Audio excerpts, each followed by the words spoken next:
আসসালামু আলাইকুম। আমি doctor Mohammad Hasan Jafri, MBBS, Dhaka medical college, FCBS part 1, physical medicine and rehabilitation. তো আমাদের কার্ডিয়াক প্যাথোলজি চ্যাপ্টারগুলোর মধ্যে আমরা এর আগে ইসকেমিক হার্ট ডিজিজ, তারপর valvular heart disease, rheumatic heart disease, infective endocarditis, এই জিনিসগুলো একটুখানি পড়ার চেষ্টা করেছিলাম। আজকে আমরা কার্ডিওমায়োপ্যাথি এবং এরপর আমরা কার্ডিয়াক টিউমার, এই দুটো জিনিস আমরা আজকে এই ভিডিওতে দেখব। এবং প্রথমে আমি অ্যাজ ইউজুয়াল পুরোটা ডিসকাশন করব এবং তারপরে আমাদের pathology card question, that is viva কার্ডে কি কি কোশ্চেন আমাদের প্রফে ধরা হয় সেই জিনিসগুলো নিয়ে আলোচনা করব। তো সবাই আশা করি আমরা মনোযোগ দিয়ে শুনবো। তো আমি তাহলে আমার নর্মাল যে ডিসকাশন সেখানে চলে যাচ্ছি। তো কার্ডিও মায়োপ্যাথি নিয়ে আলোচনা করতে গেলে প্রথমেই একটু একটা কথা বলি, যেটা হচ্ছে কার্ডিও মায়োপ্যাথি জিনিসটা আসলে কি। কারণ কার্ডিওমায়োপ্যাথি আমরা সবসময় শুনি, বাট এটা অনেক সময় বুঝি না যে জিনিসটা কি। সো কার্ডিওমায়োপ্যাথি এটা হচ্ছে একটা group of disease that primarily involve the myocardium and produce myocardial dysfunction. অর্থাৎ কিছু ডিজিজ যারা মায়োকার্ডিয়ামের সমস্যা তৈরি করে এবং সেই সমস্যার জন্য মায়োকার্ডিয়াম তার ফাংশন ঠিকমতো করতে পারে, এটাকেই বলে কার্ডিওমায়োপ্যাথি। তো কার্ডিওমায়োপ্যাথিকে আমরা বেশ কয়েকটা ভাগে ভাগ করতে পারি। তো এদের মধ্যে মেইন তিনটা প্রকরণ হচ্ছে ডাইলেটেড কার্ডিওমায়োপ্যাথি, আচ্ছা প্রথমে আমি লিখলাম ডাইলেটেড। ডাইলেটেড এর আরেকটা নাম আছে যেটার নাম হচ্ছে কনজেস্টিভ। ডাইলেটেড বা কনজেস্টিভ কার্ডিওমায়োপ্যাথি। দুই নম্বরে হচ্ছে হাইপারট্রফিক কার্ডিওমায়োপ্যাথি, যেটা আমরা বেশিরভাগ সময় শুনে থাকি। আর তৃতীয়ত হচ্ছে রেস্ট্রিকটিভ কার্ডিওমায়োপ্যাথি। Restrictive cardiomyopathy. তো প্রথমে আমরা ডাইলেটেড কার্ডিওমায়োপ্যাথি নিয়ে একটু আলোচনা করি। ডাইলেটেড কার্ডিওমায়োপ্যাথিটা হচ্ছে ইয়াংদের ক্ষেত্রে সবচাইতে কমন কার্ডিওমায়োপ্যাথি। তাহলে আমি এখানে জাস্ট একটু কি পয়েন্টগুলো লিখি। ডাইলেটেড কার্ডিওমায়োপ্যাথি, এটার বিষয়ে আমি কিছু কি পয়েন্ট এখানে লিখি। তাহলে এটা হচ্ছে most common cardiomyopathy in young, that is এটা হচ্ছে most common in young people. দুই নম্বর কথা হচ্ছে এটা বেশ কিছু কারণে হতে পারে। তো সেই কারণগুলোর মধ্যে আমি কিছু ইম্পর্টেন্ট কারণ বলি। এটার মোস্ট কমন কারণ হচ্ছে ইডিওপ্যাথিক, অর্থাৎ কারণ জানা যায় না। মোস্ট কমনলি এটা কি জন্য হয় সেটা সবসময় জানা যায়। আচ্ছা, দুই নম্বর কথা হচ্ছে এটা জেনেটিক কারণে হতে পারে। তিন নম্বর কথা, প্রিভিয়াসলি যদি কারোর মায়োকার্ডাইটিস হয়ে থাকে সেই ক্ষেত্রে তার ডাইলেটেড কার্ডিওমায়োপ্যাথি হওয়ার একটা সম্ভাবনা থাকে। আচ্ছা, অ্যালকোহল খেলে তার ডাইলেটেড কার্ডিওমায়োপ্যাথি হওয়ার একটা সম্ভাবনা থাকে, কারণ অ্যালকোহলটা আমাদের হার্টের উপরে ডিরেক্ট একটা টক্সিক ইফেক্ট ফেলে। হ্যাঁ, এই জন্য ডাইলেটেড কার্ডিওমায়োপ্যাথি হতে পারে। অথবা অ্যালকোহল খেলে আমাদের থায়ামিন ডেফিসিয়েন্সি হয়, থায়ামিন ডেফিসিয়েন্সি হলে সেখান থেকে ডাইলেটেড কার্ডিওমায়োপ্যাথি হতে পারে। সুতরাং অ্যালকোহল এটার একটা ইম্পর্টেন্ট কারণ।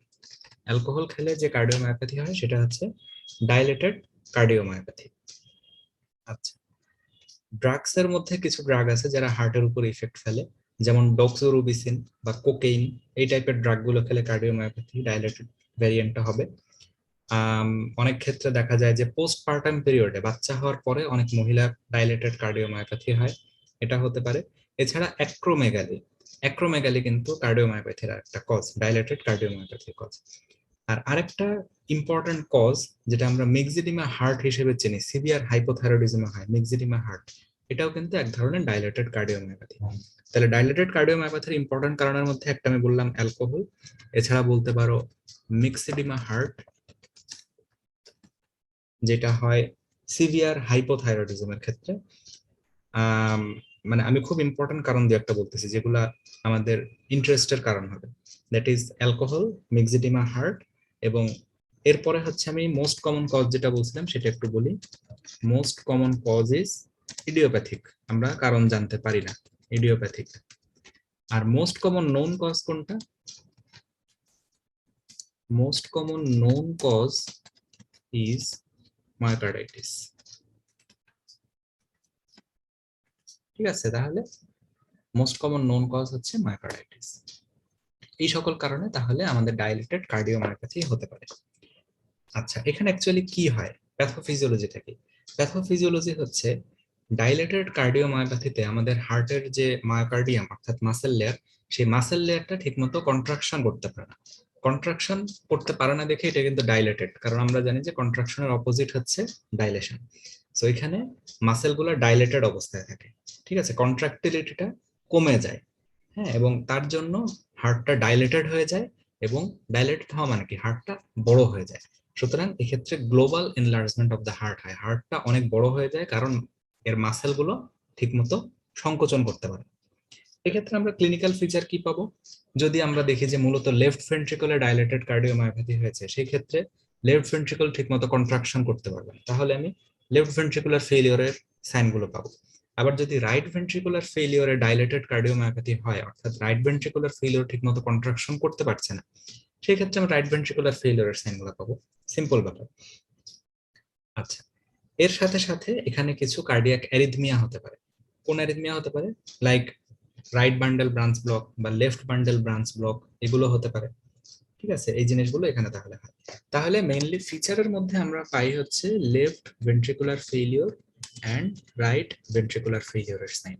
কারণ এখানে ভেন্ট্রিকুলার মেইন কাজ কি? কন্ট্রাকশন করে আমাদের ব্লাডটাকে হয় লাংসে পাঠানো, না হয় পুরো বডিতে পাঠানো। এখানে হার্ট ডাইলেটেড, সুতরাং সে কন্ট্রাকশন করতে পারছে না, সুতরাং সে কিন্তু তোমার একটা ফেলিওরের দিকে চলে যাবে আস্তে আস্তে হার্টটা। এটা তুমি ডায়াগনোসিস করবা কি করে? ডায়াগনোসিস করার উপায় ইকোকার্ডিওগ্রাফি সবচাইতে বেস্ট উপায়। এবং ইকোকার্ডিওগ্রাফিতে আমরা দেখবো যে ইজেকশন ফ্র্যাকশনটা মোটামুটি 40% এর নিচে চলে আসে। So ejection fraction less than 40%, এটা একটা important issue in case of dilated cardiomyopathy. Treatment কি করব? ট্রিটমেন্ট এখানে সাধারণত মেডিকেল ট্রিটমেন্ট দিয়ে খুব বেশি লাভ হয় না। ওই পেশেন্টকে আমরা সিমটোমেটিক ম্যানেজমেন্ট দিই বা হার্ট ফেলিওরের ম্যানেজমেন্ট দিই, এবং আস্তে আস্তে পেশেন্টের হার্টটা দুর্বল হতে হতে একসময় পেশেন্ট মারা যায়। সাধারণত আমরা এরকমই দেখে আসছি কার্ডিওমায়োপ্যাথির, মানে ডাইলেটেড কার্ডিওমায়োপ্যাথির পেশেন্ট। বাট উন্নত বিষয় যেখানে কার্ডিয়াক ট্রান্সপ্লান্টেশনের ব্যাপার আছে, সেটা একটা তোমার ভালো অপশন। কার্ডিয়াক ট্রান্সপ্লান্টেশন যদি করা যায়, সেটা ডাইলেটেড কার্ডিওমায়োপ্যাথির সবচাইতে ভালো অপশন ট্রিটমেন্টের জন্য। তাহলে ডাইলেটেড কার্ডিওমায়োপ্যাথি আমরা মোটামুটি এটুকুই জানবো, এর বেশি আমাদের আর জানার প্রয়োজন নেই। এবার আসা হাইপারট্রফিক কার্ডিওমায়োপ্যাথি। তাহলে এখানে আমি হাইপারট্রফিক কার্ডিওমায়োপ্যাথির কয়েকটা ইম্পর্টেন্ট ফিচার লিখে দিব। Hypertrophic cardiomyopathy. তো এর মধ্যে আমরা কিছু ইম্পর্টেন্ট জিনিস দেখি। প্রথম কথা হচ্ছে এইটার সবচাইতে ইম্পর্টেন্ট যে কোশ্চেনটা আমাদের স্যাররা করে পরীক্ষায়, সেটা হচ্ছে হাইপারট্রফিক কার্ডিওমায়োপ্যাথি কাদের বেশি হয়? হাইপারট্রফিক কার্ডিওমায়োপ্যাথি বেশি হয় অ্যাথলেটদের, ঠিক আছে, যারা অ্যাথলেটিক্স করে, ফুটবল খেলে বা এরকম এক্সারসাইজ রিলেটেড কাজ করে, তাদের ক্ষেত্রে হাইপারট্রফিক কার্ডিওমায়োপ্যাথি হওয়ার সম্ভাবনা অনেক বেশি থাকে। এবং ইয়াং অ্যাথলেটদের ক্ষেত্রে most common cause of sudden death, অনেক সময় দেখবা যে ফুটবল খেলতে খেলতে আমরা দেখি যে বিভিন্ন খেলোয়াড় হয়তো হঠাৎ করে অজ্ঞান হয়ে পড়ে গেল, বা এরকম একটা ঘটনা আমরা কিন্তু প্রায় দেখি বিভিন্ন ফুটবল খেলাতে বা বিভিন্ন অ্যাথলেটিক্সে। তো এইটার মোস্ট কমন কারণটা কিন্তু হাইপারট্রফিক কার্ডিওমায়োপ্যাথি। হাইপারট্রফিক কার্ডিওমায়োপ্যাথি থেকেই তার হার্ট ফেলিওর বা কার্ডিয়াক অ্যারেস্ট এগুলো ডেভেলপ করে। সো আন্ডারলাইং প্যাথোলজিটা থাকে হাইপারট্রফিক কার্ডিওমায়োপ্যাথি। তাহলে এটা হচ্ছে most common cause of sudden death in young athletes. তাহলে এখানে আমি যদি এই কথাটাই লিখি সবার আগে, কারণ এটাই আমাদের সবচাইতে ইম্পর্টেন্ট প্রশ্ন এখান থেকে, most common cause of sudden death in athletes, এটা হচ্ছে এখানকার সবচাইতে ইম্পর্টেন্ট কথা।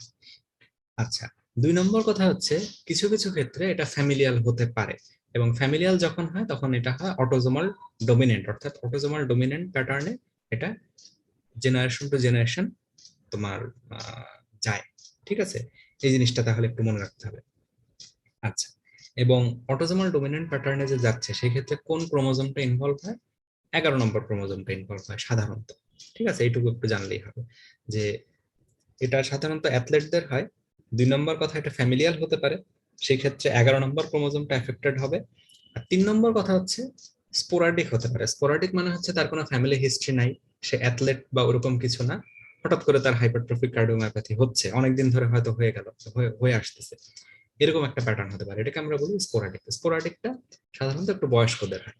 ঠিক আছে, তো তাহলে হাইপারট্রফিক কার্ডিওমায়োপ্যাথির মোটামুটি আমরা একটা এপিডেমিওলজি জানলাম যেটা কাদের হয়। এবার আসো এটার প্যাথোফিজিওলজি, এটাতে কি হয় অ্যাকচুয়ালি।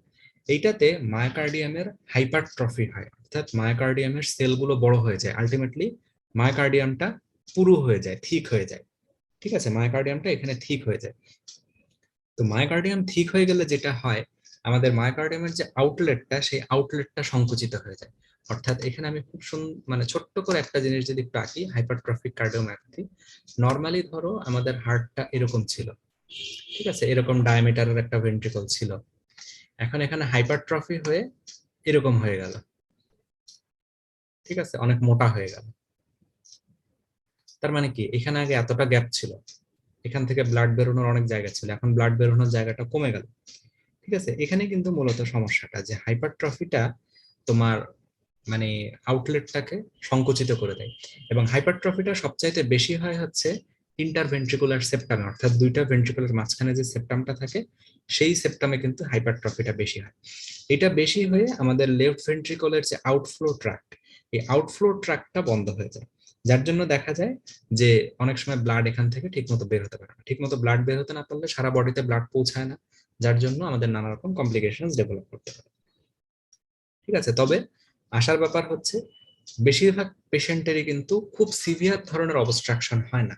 ঠিক আছে, দেখা যায় যে কিছুটা অবস্ট্রাকশন হয়ে থাকে, বাট খুব সিভিয়ার ধরনের অবস্ট্রাকশন কিন্তু সাধারণত হয় না।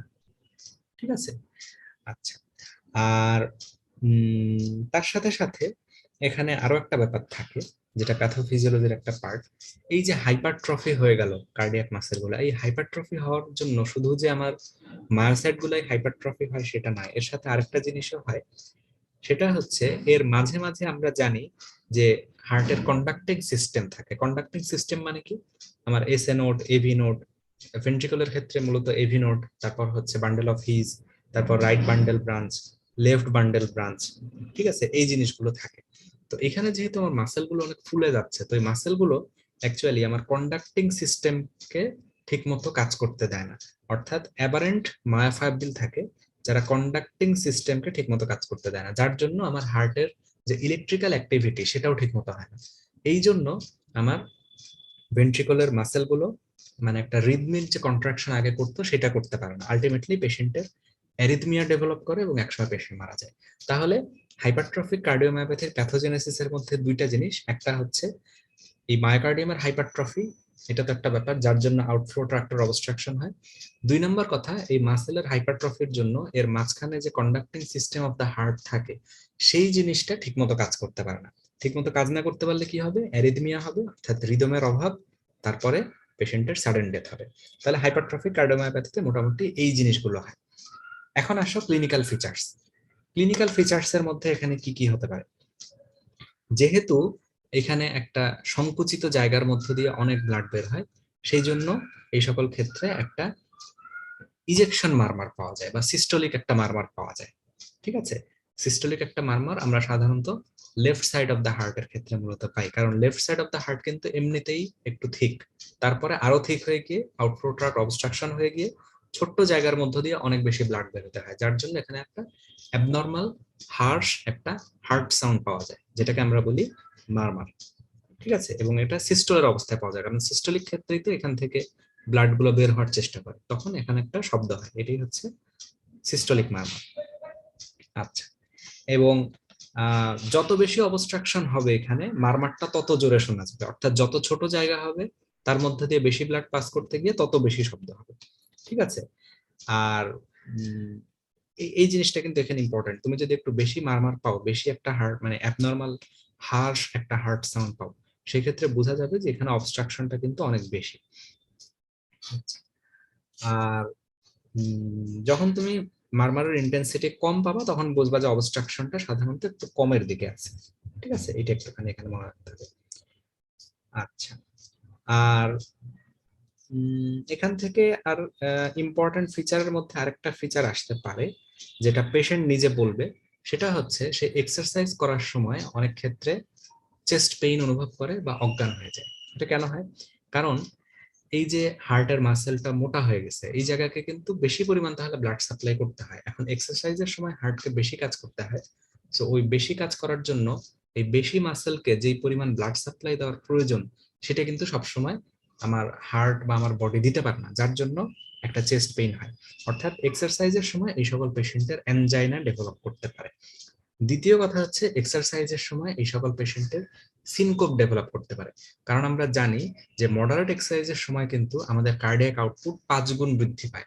সো এখানে দেখো এক্সারসাইজ করতে গেলে তার cardiac output that is blood outflow যদি 5 গুণ বাড়াতে হয়, কিন্তু জায়গাটা তো ছোট, সুতরাং এখানে তাকে যদি 5 গুণ বাড়াতে হয় সে কিন্তু বাড়াতে পারবে না। সো আলটিমেটলি আমার বডির বিভিন্ন জায়গায় ব্লাড সার্কুলেশন কমে যাবে, এক্সারসাইজে যেটা বেড়ে যেত এই ক্ষেত্রে এটা ততটা বাড়তে পারবে না, যার জন্য ব্রেইনে অনেক ক্ষেত্রে ব্লাড সাপ্লাই কম যাবে। কম গেলে সে একটা অজ্ঞান হওয়ার হিস্ট্রি তার থাকতে পারে।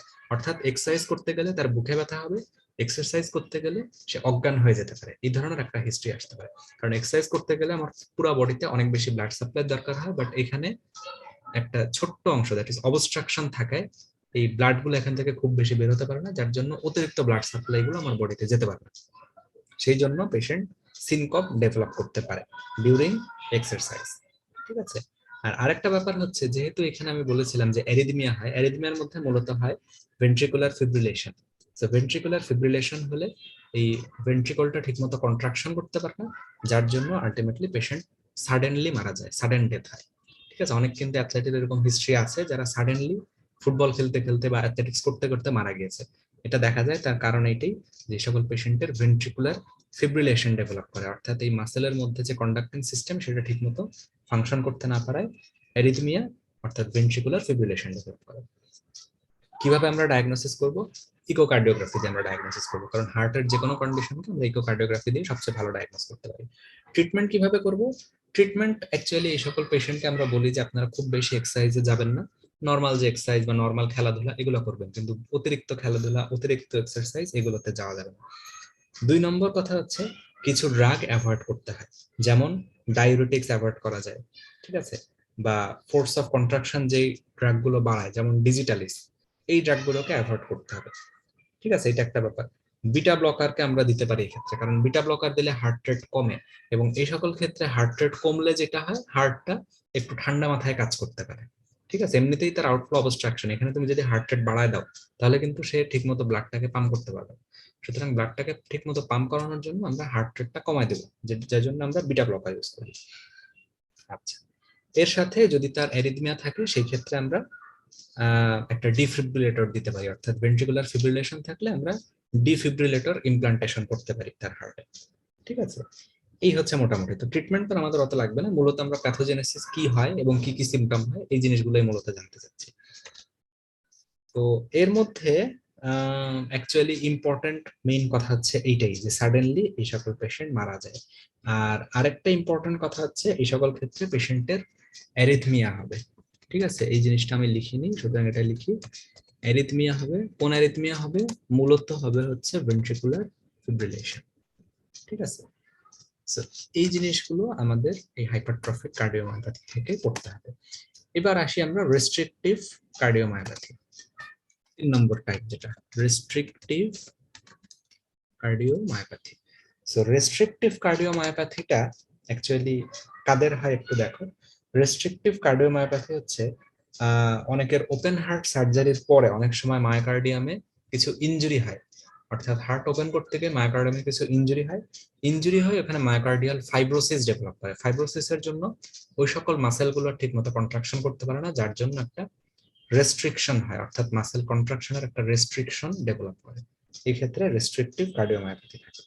এছাড়া মোস্ট কমন কজ কি রেস্ট্রিকটিভ কার্ডিওমায়োপ্যাথি? সেটা হচ্ছে অ্যামাইলয়েডোসিস, অর্থাৎ কার্ডিয়াক মাসেলে যদি অ্যামাইলয়েড প্রোটিন ডিপোজিশন হয় তখন সেগুলো ঠিকমতো কন্ট্রাকশন করতে পারে না, এই জন্য রেস্ট্রিকটিভ কার্ডিওমায়োপ্যাথি ডেভেলপ করে।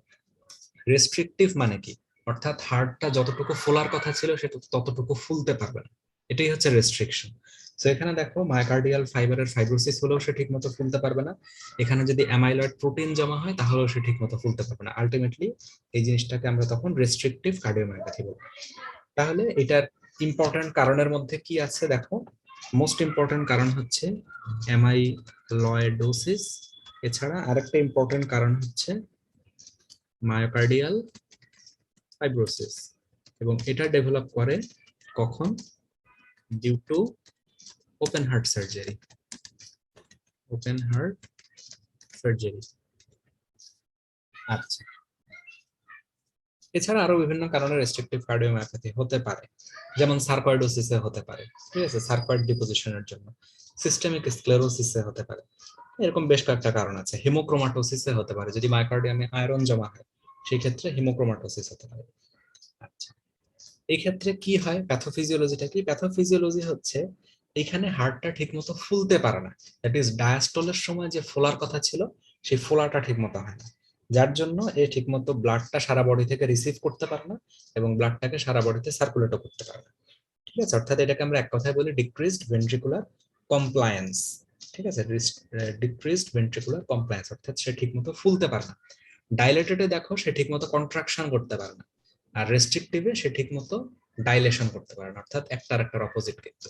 হ্যাঁ, আচ্ছা, এবং সাধারণত দেখা যায় যে বাইভেন্ট্রিকুলার হার্ট ফেলিয়ার হয় রেস্ট্রিকটিভ কার্ডিওমায়োপ্যাথিতে, সাধারণত দুইটা ভেন্ট্রিকলই একসাথে এফেক্টেড হয়, বাইভেন্ট্রিকুলার হার্ট ফেলিয়ার হয়।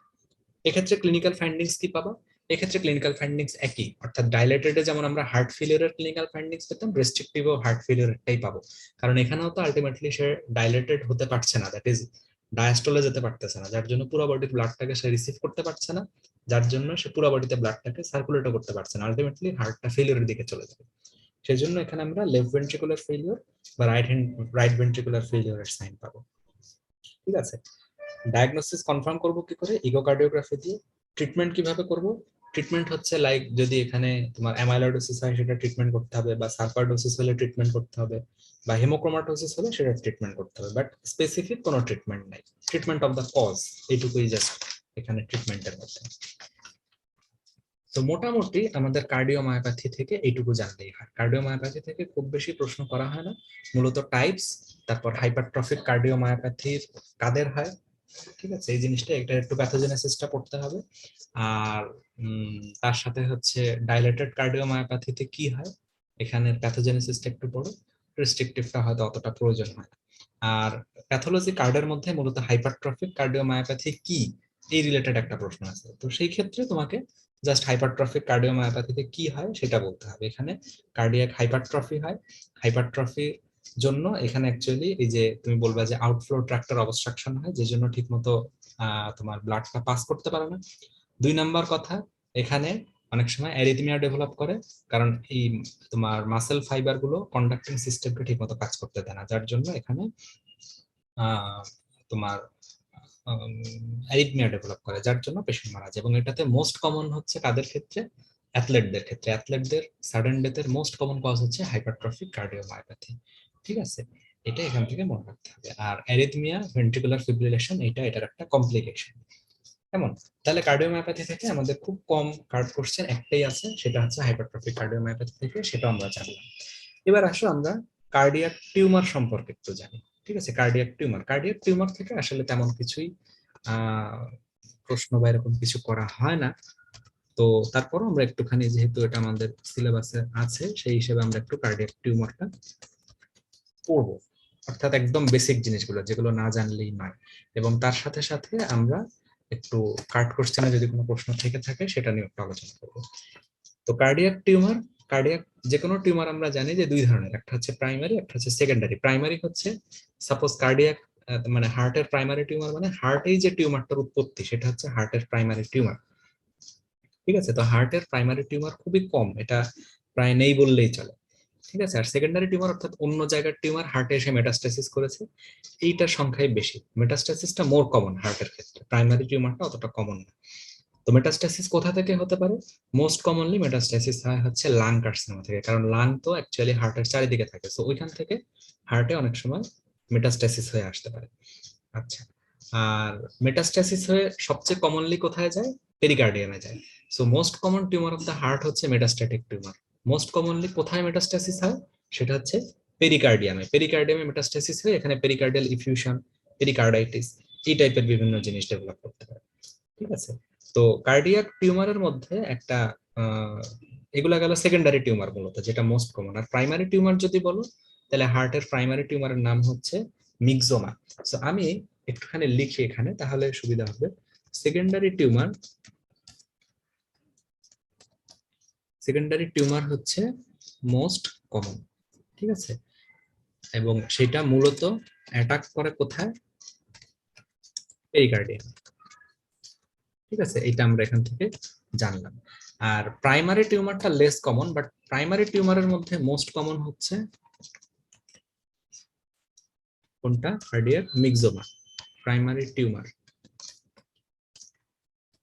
among it most common is myxoma। ঠিক আছে, মিক্সোমা, কার্ডিয়াক মিক্সোমা।